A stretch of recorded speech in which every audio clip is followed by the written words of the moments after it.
মুসলিম পরিবারে জন্মগ্রহণ করেছি আমরা বা আমাদের মধ্যে বেশিরভাগ মানুষ এখনো এই নিয়ামতের শুকরিয়া আদায় করতে পারি নাই যে আল্লাহ পাক আমাদেরকে মুসলমান পরিবারে জন্ম দিয়েছে, কালিমা পড়ার তৌফিক দিয়েছে।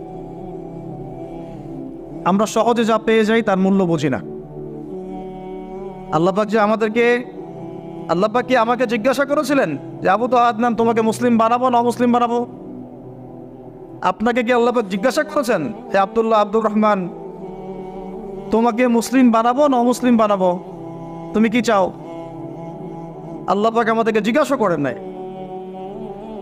নিজ অনুগ্রহে আল্লাহ পাক আমাদেরকে মুসলিম পরিবারে জন্ম দিয়েছেন।